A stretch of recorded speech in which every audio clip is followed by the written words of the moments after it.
Olá, queridos amigos e amigas, sejam todos bem-vindos ao ciclo de estudos da mediunidade do Conselho Espírita Internacional. Esse nosso programa é o resultado de uma iniciativa muito bonita da área de estudo e prática da mediunidade do SEI e é dedicado ao estudo sério, responsável e fundamentado nas obras espíritas, sempre à luz da orientação dos espíritos superiores. O estudo é sempre conduzido pelo nosso companheiro e amigo Jacobson Trovão. Agradeço muito a ti, Jacobson, pela tua dedicação, tua profundidade. Como você está hoje? Márcia, querida amiga, eu que na verdade agradeço a oportunidade de estarmos juntos aqui nesse estudo, né? Aprendendo juntos um pouco mais sobre a mediunidade. Muito Muito feliz de estar bom. com vocês, com todos aqueles que estão assistindo. Agradeço muito, muito mesmo.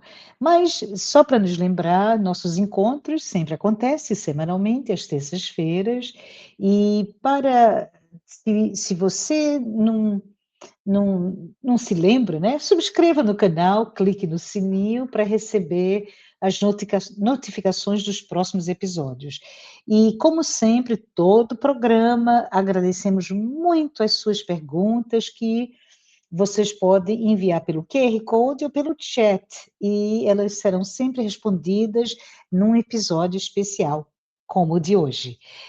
Queremos também agradecer e anunciar que o programa feito no conteúdo original em português está sendo legendado em várias línguas, é um esforço conjunto para produzir as legendas em inglês, espanhol, italiano, alemão e holandês, e agradecemos realmente esse esforço das diversas federações associadas ao SEI.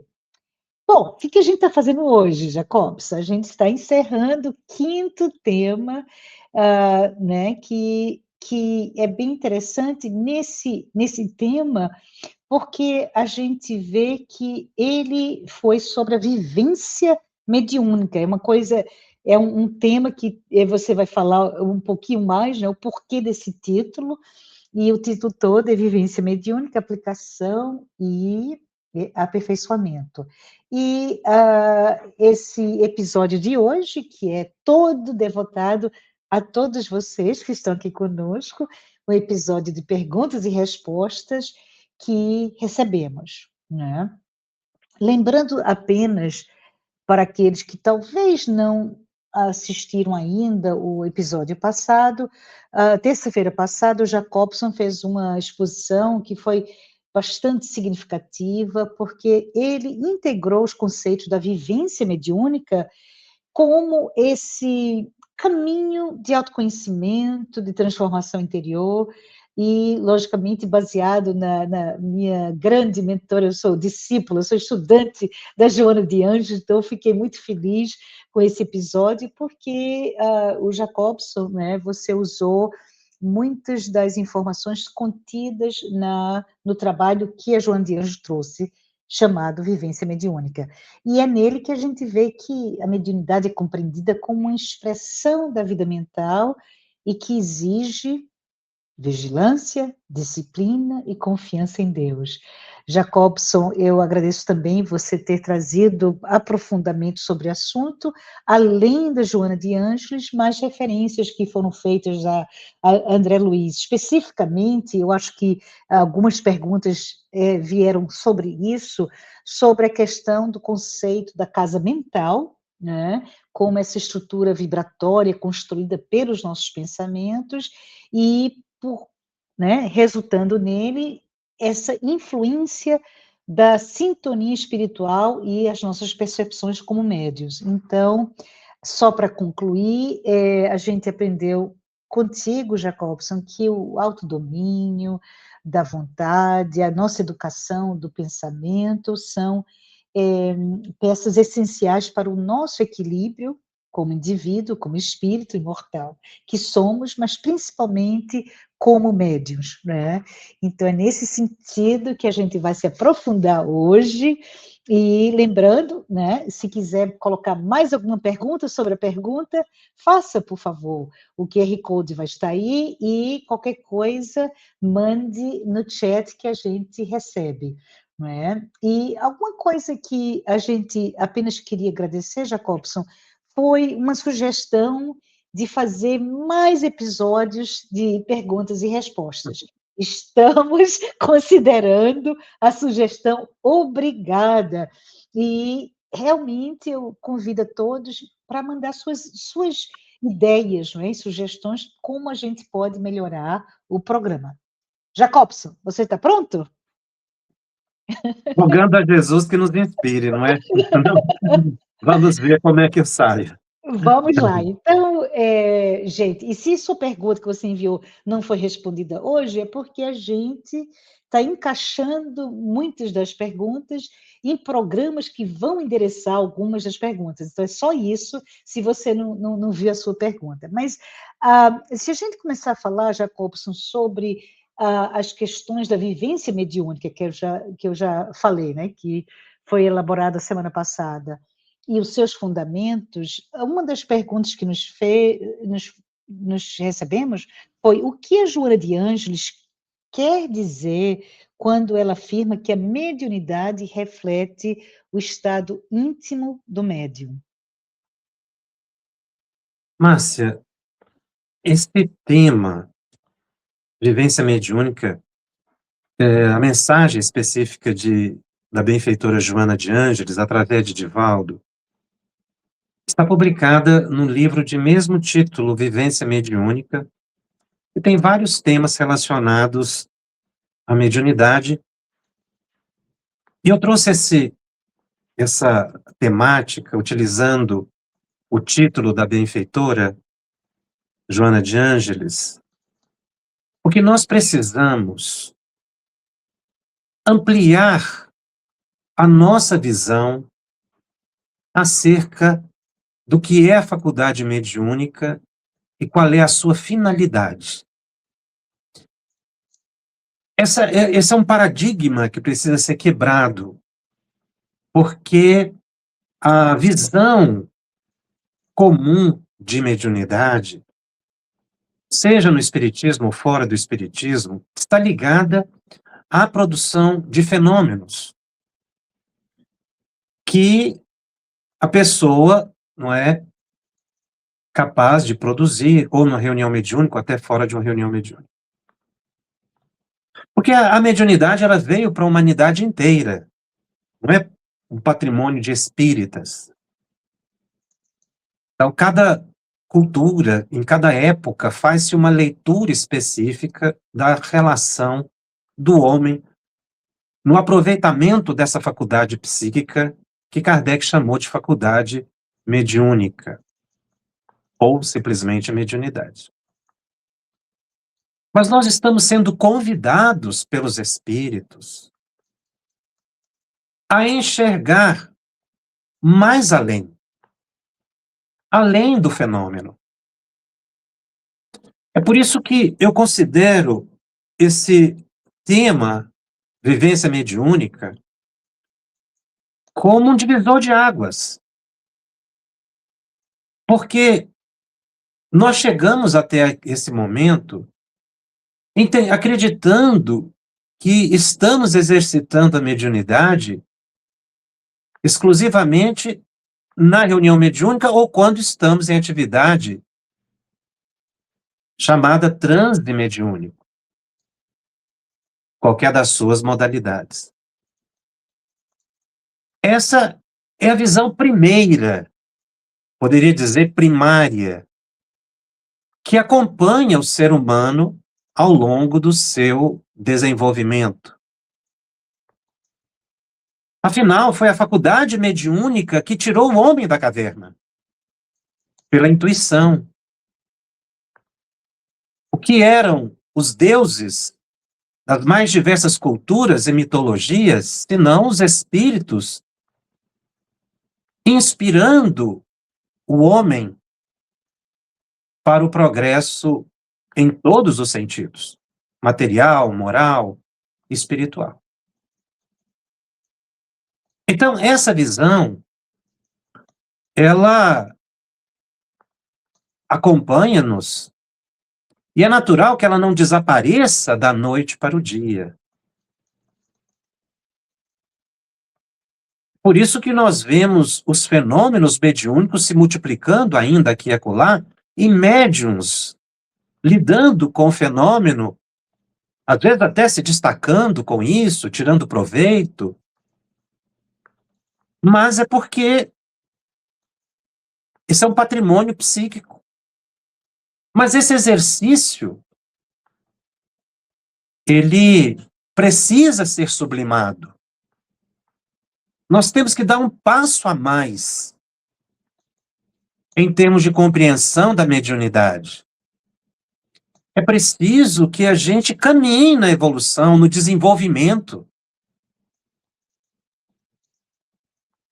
Então, os estudos de mediunidade precisam ser mais reflexivos e não somente fenomênicos ou técnicos,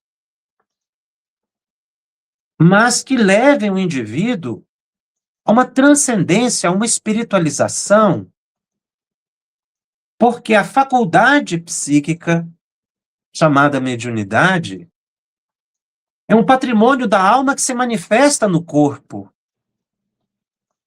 assim como a inteligência se manifesta no corpo, a visão que é do espírito se manifesta no corpo. Mas a gente chega, então, agora com um compromisso de verificar que a mediunidade está estabelecida na nossa vivência. E é preciso discutir isso extramuros, porque nós ainda vemos essa dissociação no próprio estudo do movimento espírita. Mediunidade é coisa de uma vez por semana, não interessa ao grande público. Até publicações não são muito difundidas, porque acredita-se que o público é restrito.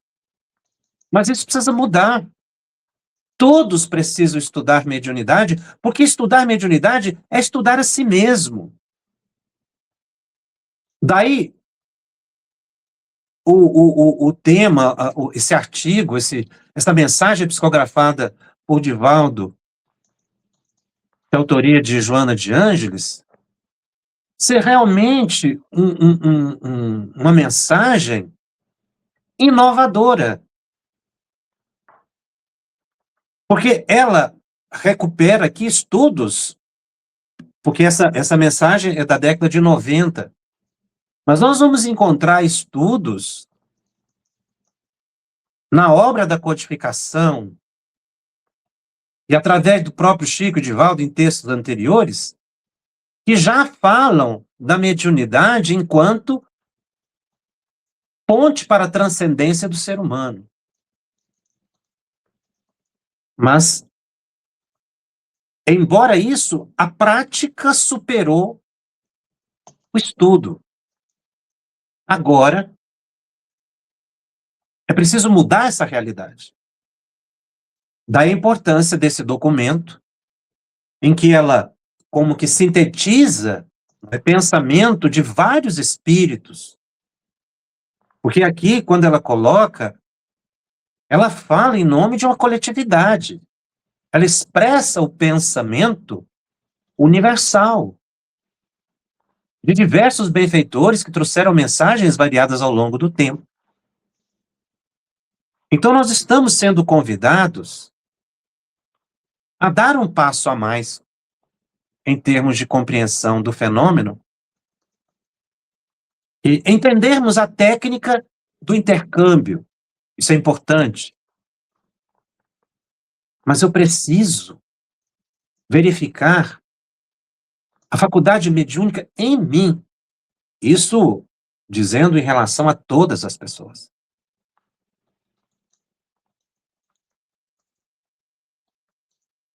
Ela diz, eu vou ler um outro trecho aqui dessa mensagem, que eu acho muito interessante, quando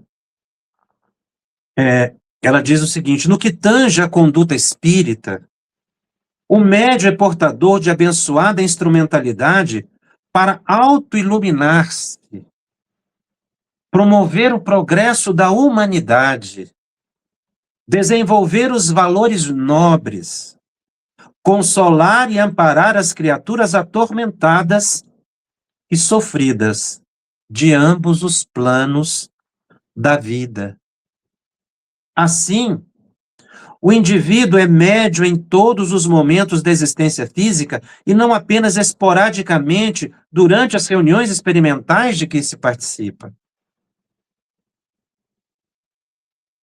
E avança dizendo mais: conforme a conduta mental e social, graças aos pensamentos e ações, atrai-se espíritos com os quais se afiniza, passando a agasalhar-lhes os sentimentos e as ideias, que exteriorizará, às vezes, sem dar-se conta. Então, é por isso que a mediunidade reflete o estado íntimo do médium. Uhum. Porque conforme ele sente e pensa, ele atrai. E torna-se porta-voz das forças superiores ou inferiores. Infelizmente, a maioria de nós, em sintonias rasteiras. Quando Emmanuel, no livro Roteiro, chega a mencionar que mais de 2/3 dos médiuns reencarnados na Terra sofrem distonias mentais em processos obsessivos graves. É um número expressivo. Mas é porque nós estamos aprendendo a lidar com essa faculdade. Por isso é que nós precisamos estudá-la mais, para a gente aprender a lidar com ela. Porque a gente vem lidando apenas na produção fenomênica. Agora a gente precisa aprender a viver. E viver a mediunidade é aprender a controlar pensamentos, emoções, para criar um campo mento-eletromagnético que seja capaz de atrair as fontes sublimes da vida e a humanidade evoluir. É isso que os espíritos querem que a gente enxergue na mediunidade. Já tive a oportunidade de refletir que congressos espíritas, palestras para o grande público, precisam tratar do tema mediunidade, mas enquanto vivência mediúnica. Não no aspecto exclusivo de preparo para reuniões mediúnicas, porque isso não interessaria realmente aqueles que são chamados médiuns não ostensivos. Embora a expressão ostensividade precisa ser refletida também, porque a intuição, conforme o seu grau, ele é ostensivo, porque a pessoa percebe nitidamente, fazendo com que a gente perceba que existem muitos fenômenos ostensivos não classificáveis nessa categoria, e, portanto, a pessoa deixa de refletir que seria ali uma prática mediúnica. O próprio Kardec, no livro dos Médiuns, quando fala da psicografia intuitiva, ele coloca a intuição, portanto, como um fenômeno ostensivo. A gente não classifica assim, mas é. Intuição é um fenômeno ostensivo, em graus variados, sutis ou mais evidentes. Então, a temática que Joana de Ângeles traz, e aí ela vai refletir isso tudo na obra dela. Porque quando ela estuda, não é, a psique do indivíduo, as suas expressões, como eu trouxe no programa e você menciona no início, aí nós vamos até ter uma pergunta mais relacionada a isso, a questão da casa mental. Entender a casa mental é entender a mediunidade. Mas não vou avançar, porque aí nós temos outras questões. Você já passou outra palestra aqui. Vamos no caminho, né? Mas assim, Vamos, seguindo. só para mostrar que talvez eu entendi melhor, nós temos realmente a necessidade do estudo, né? A sua técnica, etc., mas o estudo também desse autoconhecimento que a mediunidade nos traz e transformar o nosso paradigma de como a gente entende a mediunidade. E as minhas palavras, Jacobo, isso é não compartimentalizar. Não é aqui eu É, sou médium, aqui eu não sou. É tudo um só. E aí, dentro dessa questão da vivência mediúnica, olhar especialmente os nossos pensamentos e emoções, porque o nosso estado íntimo refletem essa vivência e reflete. vice-versa. Aqui, Uhum. eu vou repetir aqui o que eu li agora há Aham. pouco. Sim, sim. A instrumentalidade, ou seja, a mediunidade, ela tem o objetivo, dentre outros, de levar o indivíduo a uma autoiluminação.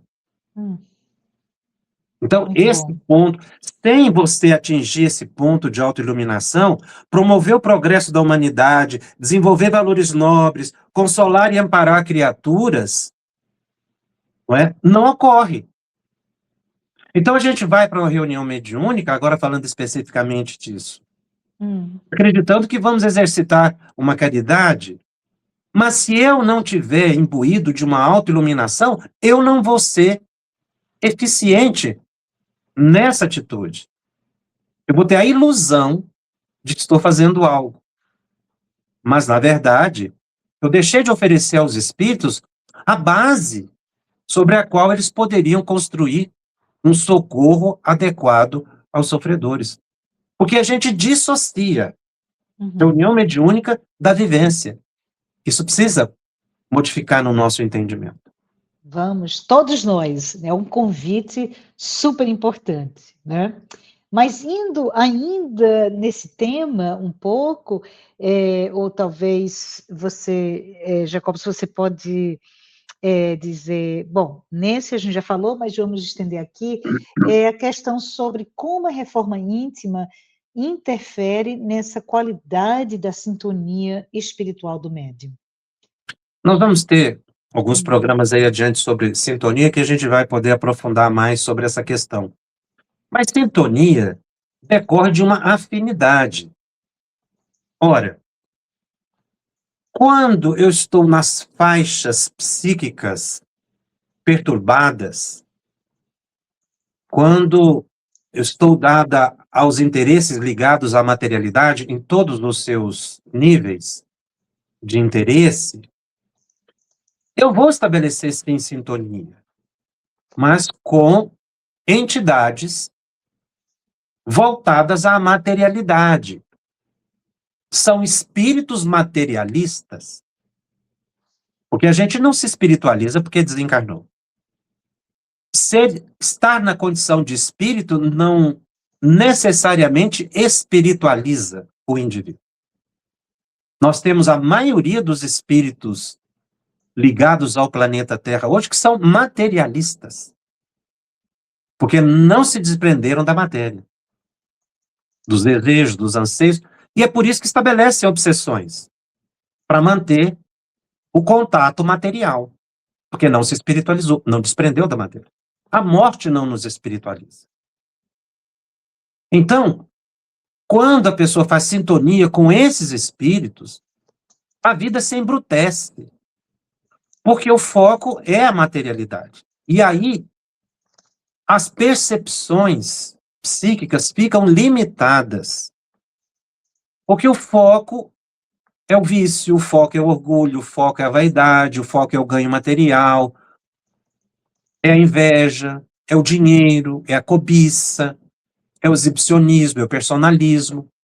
Então a pessoa fica focada nisso e não se desprende. A pessoa não consegue exercitar a caridade, no sentido de benevolência, indulgência e perdão. A pessoa não consegue perdoar, porque está nas faixas embrutecidas da vida, alimentando uma sintonia inferior, atraindo espíritos que também não gostam de perdoar. Espíritos que não desejam que o outro melhore. Agora, quando o indivíduo está no processo de autoiluminação, a chamada reforma íntima, porque isso é um processo, não é da noite para o dia, mas naquele anseio, naquela vontade de mudar a sintonia, ele começa a obter recursos espirituais elevados.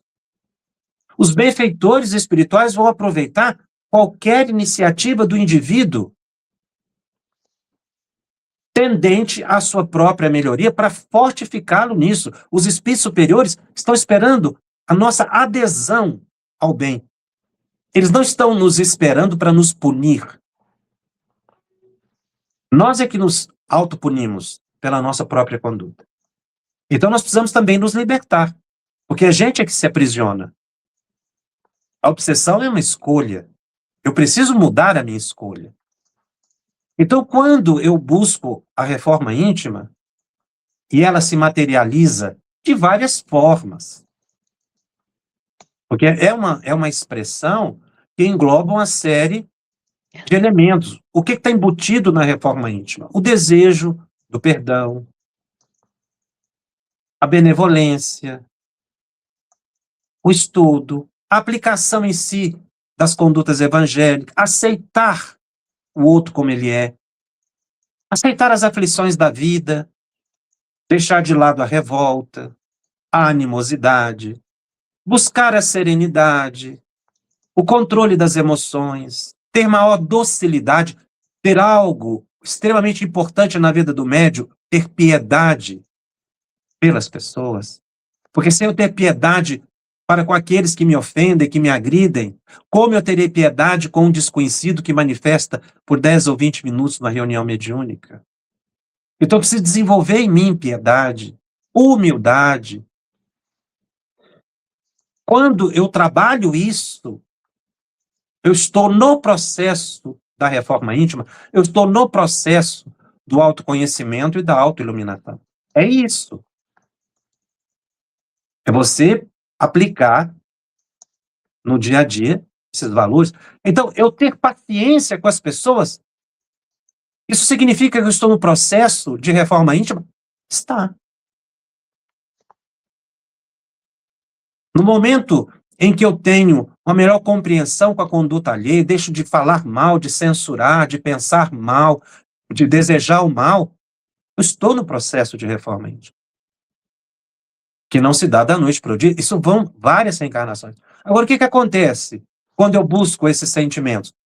O meu anjo de guarda tem maior acesso sobre mim. O meu espírito protetor.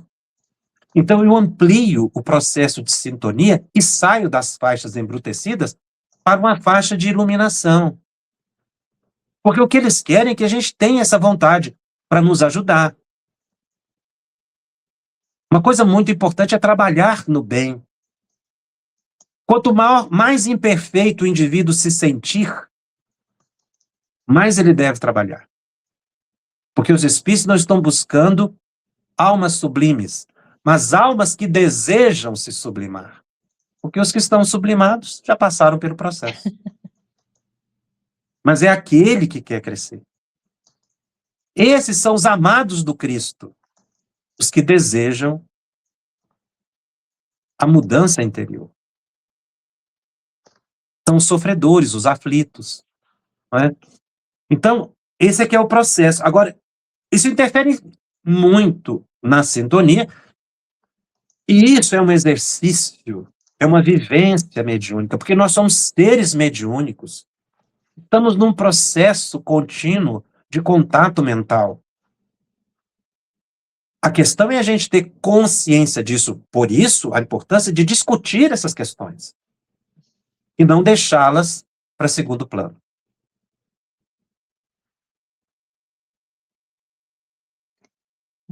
muito bom mesmo.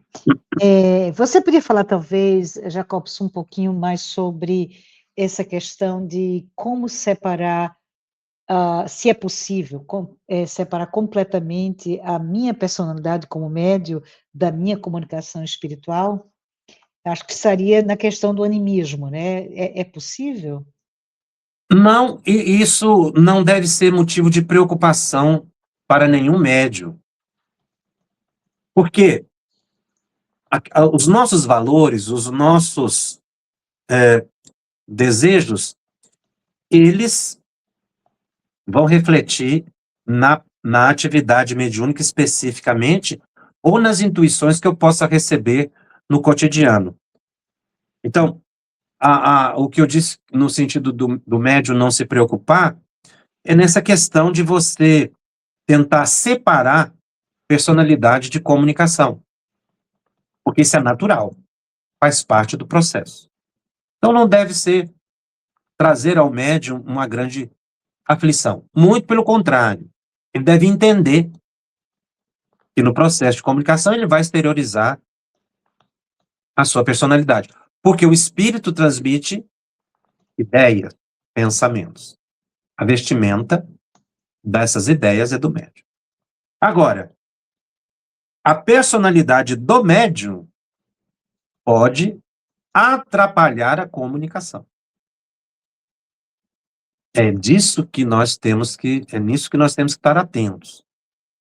Porque conforme as suas construções interiores, os seus valores, nós teremos uma comunicação mais segura, voltada para o bem, ou uma manifestação perturbadora.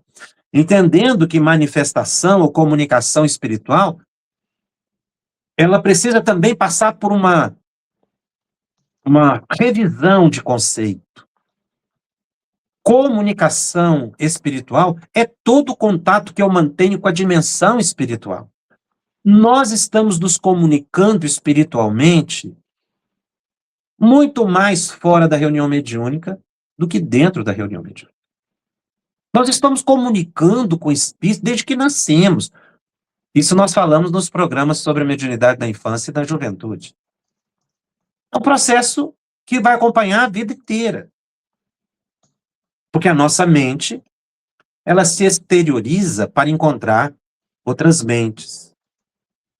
Então, a comunicação espiritual é o nosso contato com a dimensão espiritual, que vai dar-se fora e dentro da reunião mediúnica. Fazendo sempre esse contraponto para que a gente, nessa visão renovada de estudo de mediunidade, possa fazer-nos mais compreensíveis, não é, sobre o que é prática mediúnica. Porque a gente fala prática mediúnica, reunião mediúnica. Mas quando eu estou no cotidiano, eu estou praticando a mediunidade. Sem o saber. Kardec estuda isso no livro dos médiuns de forma muito clara. Ele usa essa expressão sempre, médium sem o saber. O que ele está querendo dizer com isso? De pessoas que estão em exercício mediúnico, expressando pensamentos de espíritos, muitas vezes não elevados, sem perceber. Mas isso não quer dizer nada. Eu perceber ou não muda a natureza do fenômeno.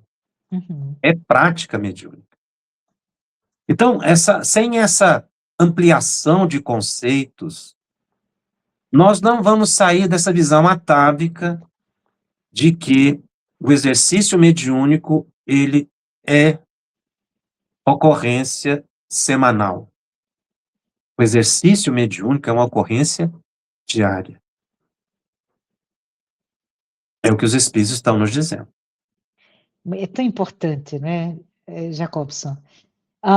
Bom, por causa do tempo, eu vou pular as próximas 3, para a gente falar um pouquinho sobre a casa mental, né, que tem umas perguntas interessantes, e se der tempo a gente volta, tá bom?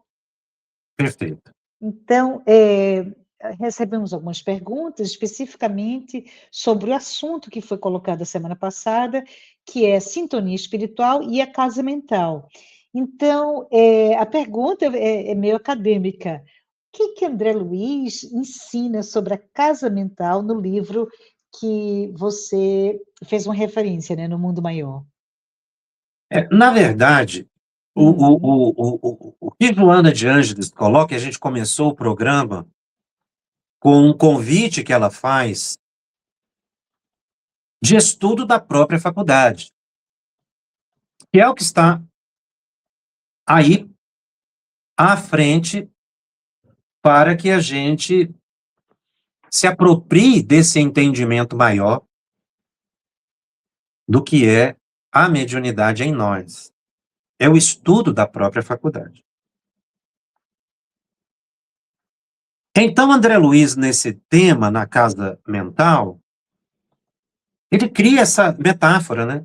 Essa comparação de uma casa de 3 pavimentos, para simplificar uma explicação de que a nossa mente está trabalhando na dimensão espiritual, ligado ao passado, ao presente, ao futuro, não é? De forma contínua.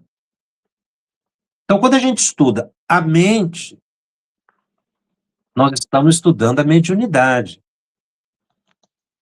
Por isso é que nós fizemos esse contraponto de vivência mediúnica com a casa mental.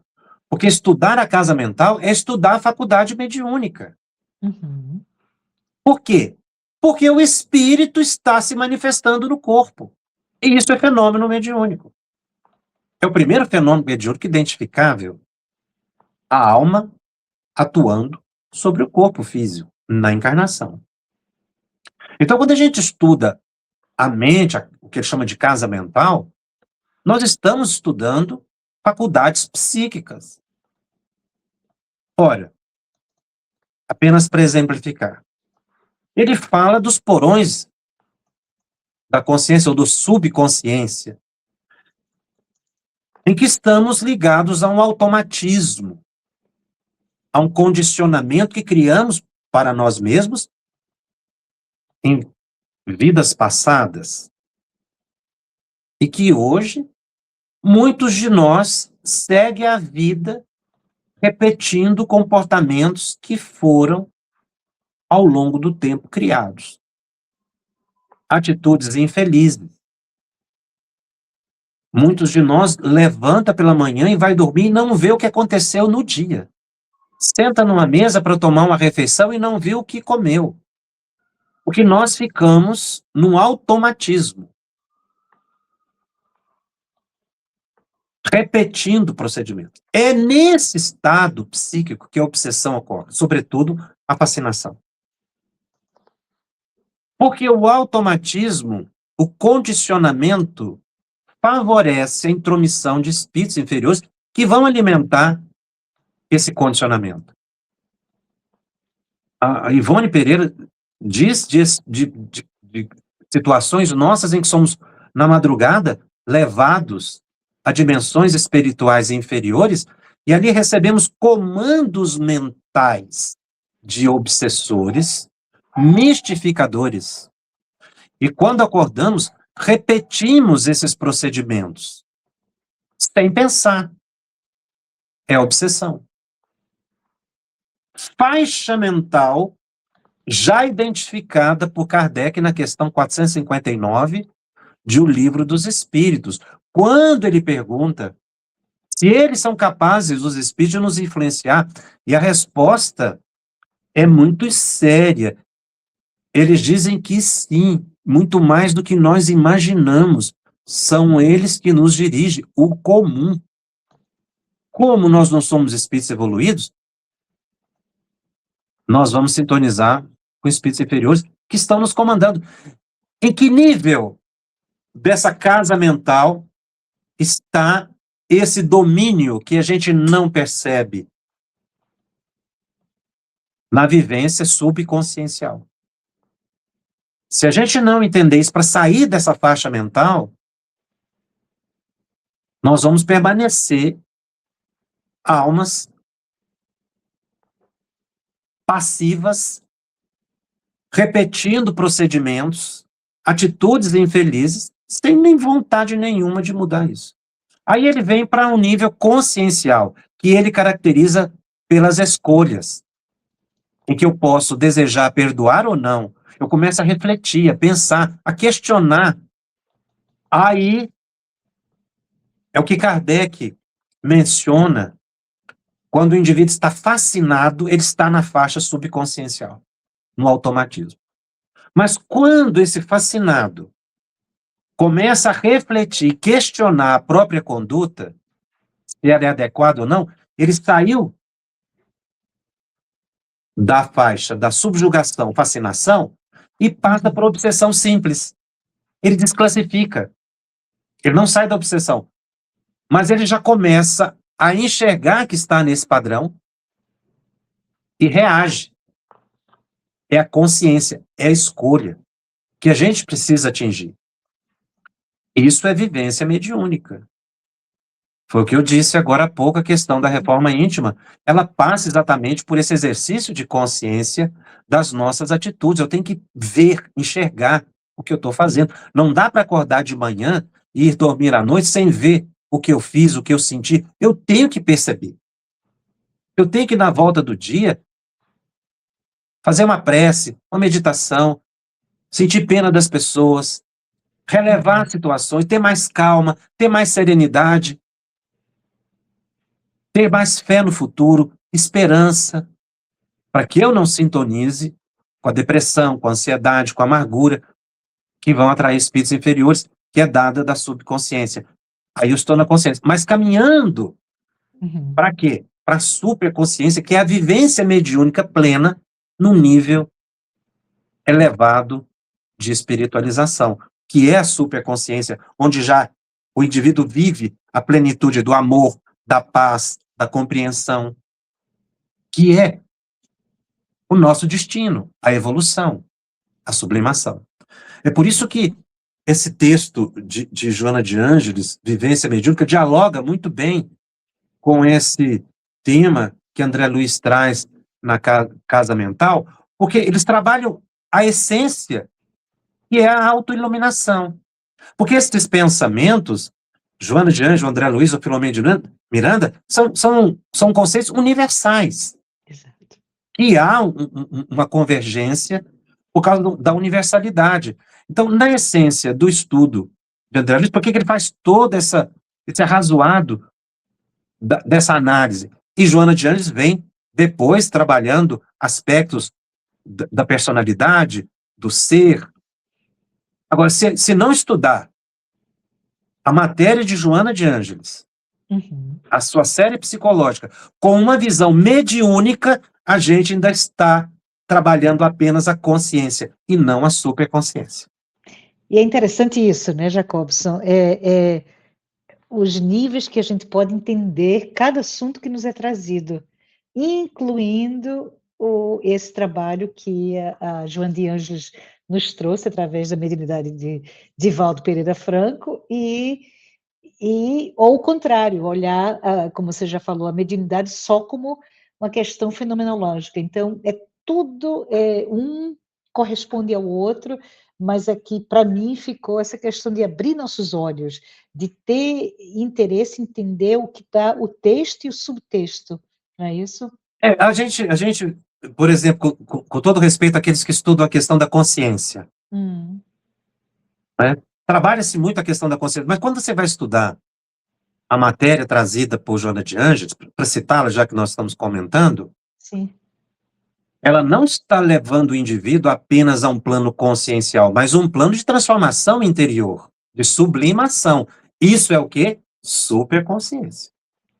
Maravilhoso. Então, quando a gente estuda a psicologia na visão espírita e desconsidera ou nem menciona a faculdade mediúnica, esse estudo, me perdoe na minha opinião, ele está fragmentado, ele não está completo. A completude do conhecimento espírita está no entendimento de que somos espíritos em contato com uma dimensão espiritual, refletindo no comportamento humano. Enquanto a gente não entender isso, a reunião de diretoria do Centro Espírita não vai ser vista como uma reunião mediúnica, por exemplo. Opa, reunião de diretoria, reunião mediúnica. Porque a gente começa a reunião de diretoria do centro fazendo uma prece e evocando os espíritos, pedindo auxílio dos benfeitores espirituais para nos inspirar ali. É um trabalho mediúnico. Mas a gente não vê, acha que é uma reunião humana. Nada em termos humanos é puramente humano. por causa da ascendência espiritual dos nossos comportamentos. Então, até mesmo esses momentos, não é, são expressões de convivência espiritual. Emmanuel tem uma frase que eu gosto muito, ele diz assim: nós colaboramos com Jesus em todos os segmentos da vida, não só na religião. Mas um bom profissional, ele está colaborando com Jesus no progresso da humanidade. Ora, nesse momento em que você está trabalhando profissionalmente, no seu ganha-pão, mas está fazendo aquilo com amor, com seriedade, com dedicação, com honestidade, você está sendo médium das forças do bem. E o André Luiz dá um exemplo simples. Quando ele viu, está no livro Nos Domínios da Mediunidade, acho que já mencionei, mas só para recordar, ele vê uma ambulância. Ali na frente, sentado um médico, trabalhando profissionalmente. Mas ao lado dele, ele viu um elevado benfeitor espiritual.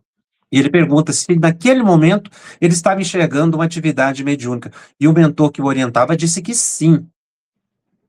Porque pelo desejo daquele profissional trabalhar o bem, a caridade, embora profissional, mas amoroso naquilo que faz, ele angariou a simpatia de elevado benfeitor espiritual que o auxiliava na prática médica. Mas isso não é só para a medicina.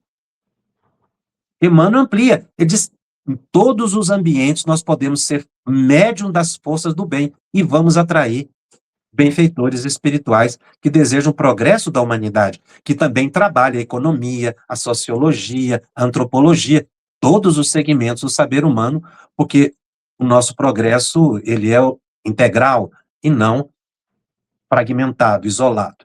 Então, a vivência mediúnica, ela está embutida mesmo em ambientes não tipicamente religiosos. Uhum. Muito, muito bom. Eu estou vendo aqui as perguntas, aí eu estou assim olhando e disse, você já respondeu as próximas duas que a gente tinha nesse segmento, então vou voltar, tá bom? Porque quando a gente fala da Joana de Ângela, a gente fala, você já falou sobre a questão da série psicológica dela, que é importante lê-la com o ângulo da mediunidade, e uma das perguntas que recebemos, Jacobson, foi, eu vou pular para a terceira, nessa série de perguntas que recebemos nesse assunto, é sobre como emoções, medo, ansiedade, vaidade podem interferir na nossa prática mediúnica. Então, vamos, a partir daí, entender o que é prática mediúnica. A prática mediúnica na reunião mediúnica e a prática mediúnica no cotidiano. Uhum. É preciso, não é, ter uma compreensão mais ampliada dessa expressão.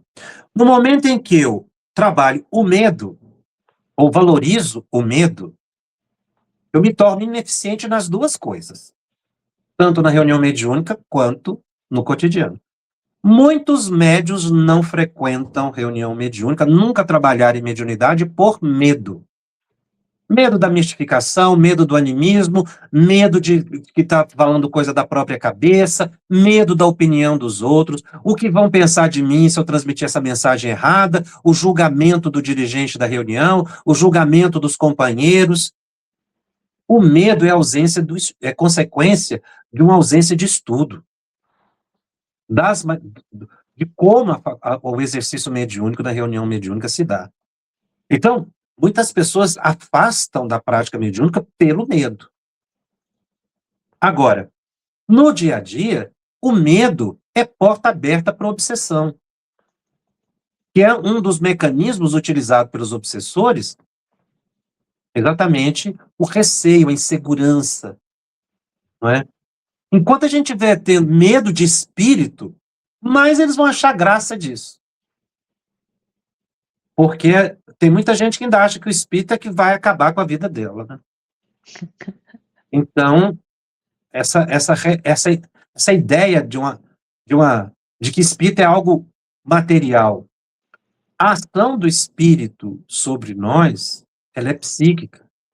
Aí sim, se eu sintonizo, eu posso chegar ao suicídio, ao crime, a violência.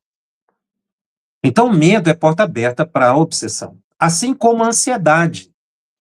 Interessante a pergunta, medo, ansiedade e vaidade, porque trabalha 3 elementos que têm repercussão profunda na atividade mediúnica nos 2 ambientes mencionados. Um espírito, quando aproxima de um médium, por exemplo, no cotidiano, ele pode levá-lo a estados de ansiedade elevados.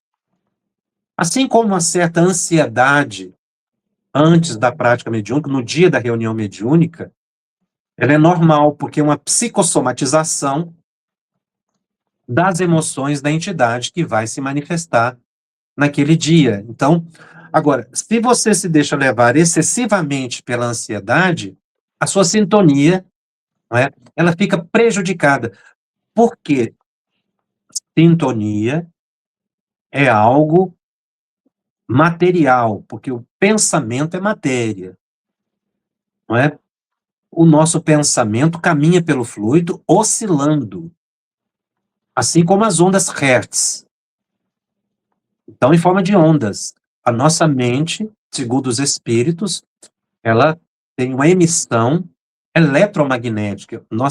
Nossos potenciais mentais são eletromagnéticos, capazes de atrair ou afastar espíritos.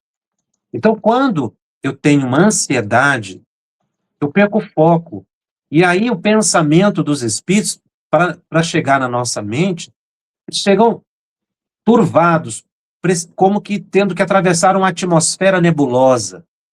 E nós não vamos captá-la com adequado, porque o nosso estado emocional, a ausência de serenidade, de confiança, de paciência, não é?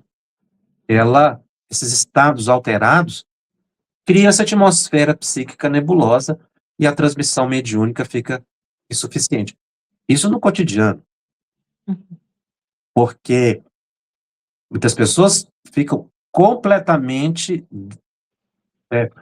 perturbadas em estados de ansiedade, que não conseguem fazer uma prece, não conseguem fazer uma meditação, tal agitação em que se encontra. E o terceiro elemento, a vaidade. A vaidade é um dos instrumentos de maior perturbação para o médium. E aqui entra uma ética, uma moral eminentemente espírita trazida por Kardec, recuperado dos ensinos de Jesus, quando ele disse ao colégio apostólico: dai de graça o que de graça recebestes. Esse conceito precisa ser revivido pelos médiuns. Está muito esquecido. A ausência dessa orientação crística tem levado muitos médiuns a estados de perturbação gravíssimos. Porque o dai de graça o que de graça se recebe quer dizer que o médium não deve ter pretensão nenhuma com a prática mediúnica, seja ela ostensiva ou no cotidiano. E a vaidade, ela expressa a ausência desse dai de graça o que de graça se recebe. Qual é o ganho que o médium tem na mediunidade? Muitas vezes, muitos vão para a mediunidade não pelo ganho financeiro, mas por causa da vaidade, da popularidade, e aí vai para as redes sociais, fazem propaganda da própria faculdade mediúnica. Olha, vem aqui para o meu centro, tal dia, que vai ter cura. Como alguém pode prometer o resultado em mediunidade? Porque isso depende dos espíritos. E eles não se sujeitam à nossa vontade. Então, eu não posso, em rede social, por exemplo, prometer que vai ter um certo fenômeno mediúnico, porque ele pode não acontecer. Nem comunicação, nem cura, nem efeito, não é? Nenhum fenômeno você pode prometer. Porque foi uma das primeiras precauções colocadas por Kardec, mas de observação. Isso não foi da cabeça de Kardec. Ele viu isso. Médiuns que tiveram que partir para fraude, Hum. para prestidigitação, porque prometeram em teatros a produção de fenômeno mediúnico, eles não aconteciam. Os médiuns sabiam que não aconteciam. Então eles já iam preparados para a fraude. É. Porque eles sabiam. Todo médium sabe, você não controla fenômeno. O médium, na sua intimidade, ele sabe que não dá para prometer um resultado, nenhuma intuição. Você não pode prometer para a pessoa, porque isso depende dos espíritos. E aí entra uma série de fatores: merecimento, sintonia, autorização espiritual. E se o médium estiver trabalhando com vaidade, então ele não precisa contar com assistência espiritual superior, porque ele perde a sintonia. Não é por uma punição, é porque ele desvia. E aí ele vai sintonizar com espíritos inferiores. Então nós precisamos recuperar a ética do dar de graça o que de graça se recebe, que é a ausência de pretensão. Veja, isso está colocado no Livro dos Médiuns desde 1861. E que surge na atualidade como um grande convite à prática mediúnica transcendente e sublimada, isenta de qualquer interesse, dentre eles a vaidade. É. A gente sempre lembra do Chico, né? O Chico Xavier com isso, ele vivenciou muito isso, retirar a vaidade, mesmo quando era insistido até, tome, ganhe, não, nada. Mas, bom... A questão da popularidade na mediunidade é uma coisa muito interessante, porque dependendo da natureza do seu compromisso mediúnico, a pessoa vai realmente atrair a atenção de muita gente. Agora, é diferente atrair pessoas por consequência de um trabalho sério de atrair pessoas por uma propaganda que se faz em torno da própria pessoa, da própria mediunidade. É aí que o indivíduo se perde. Porque, por exemplo, Chico atraía multidões, Divaldo atraía multidões. Né? Mas nunca foi o mote deles isso. Isso foi consequência. Que, na verdade, isso foi edificado num trabalho sério com os espíritos, mas eles nunca buscaram. Chico nunca saiu de Pedro Leopoldo para fazer propaganda da própria mediunidade. Ele ia para trabalhar, assim como Divaldo nunca viajou o mundo inteiro, nenhum país, quando viajar pelo mundo todo, a busca de valorização de evidência pessoal. Quem conviveu com o Divaldo sabe disso. Agora, é interessante porque um médium que trouxe grande contribuição para o estudo da mediunidade foi Ivone do Amaral Pereira, que durante a encarnação praticamente passou por desconhecida. Ela era muito conhecida, tinha muitos amigos, mas ela nunca fez da mediunidade a própria popularidade. E já mencionei aqui, eu sempre gosto de lembrar um fato da vida dela, dada a humildade dela, para mostrar exatamente o que é o médium autêntico, inclusive para dizer das próprias deficiências. Ela disse que um dia, está na biografia dela, foi convidada para ir num centro espírita para fazer uma palestra, e ela simplesmente não foi. Ela fala, eu fiquei com preguiça, eu não fui. Olha, quem tem coragem de falar isso, escrever isso no livro. Não foi. E o centro lotou, que ficou gente do lado de fora na janela, e ela não apareceu. Quando ela soube, ela ficou decepcionadíssima. Então ela ficou muito triste com aquilo, arrependida, e combinou com a direção da casa uma nova palestra. Agora eu vou, para, como diz, apagar aquela atitude infeliz que eu tive. Marcou o dia, foi fazer a palestra, não apareceu ninguém. O centro ficou vazio, as pessoas não foram.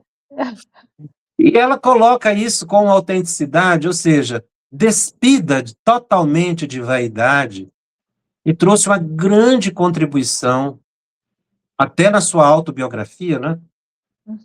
que ela escreveu os 2 livros, Devassando o Invisível e Recordações da Mediunidade, são obras autobiográficas e tem um conteúdo importantíssimo para todo médium entender o que é a mediunidade com Jesus, a renovação moral, a transcendência, o autoconhecimento, a autoiluminação. Esses 2 livros são, assim, extremamente importantes dentro de toda a coleção que nós temos de obras mediúnicas aí importantíssimas para o nosso aprendizado.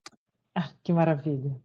Bom, a gente tem mais perguntas, mas a gente traz elas, depois, né, quando a gente retornar para os próximos, episódios de perguntas e respostas, Jacobson. Só queria dizer muito obrigado, né, seus esclarecimentos são sempre tão bons e nos ajudam a digerir esse material de uma forma melhor, né? A gente escuta, a gente estuda e a gente questiona e a gente recebe as respostas. Então, muito obrigada e volta o mesmo convite das outras vezes. Vamos estudar, não é, gente? E para todos nós que estamos acompanhando, envie suas perguntas, que a gente está aqui para fazer esse momento carinhoso, esse momento generoso, inclusive do Jacobson estar respondendo as suas perguntas, não é isso? E lembrando que no próximo episódio, próxima semana, a gente inicia o tema 6, que já foi perguntado por muita gente, Jacobson, sobre essa questão da sintonia mental. Então, o Jacobson estará falando sobre mediunidade e sintonia mental e como bases para a conexão espiritual. Nos vemos na próxima terça-feira e compartilhe esse programa com seus amigos, não é? Com seus grupos de estudos, suas casas espíritas, para a gente estar juntos construindo esse estudo. Muito obrigada a todos, que Jesus esteja conosco, nos inspirando sempre e até a próxima semana.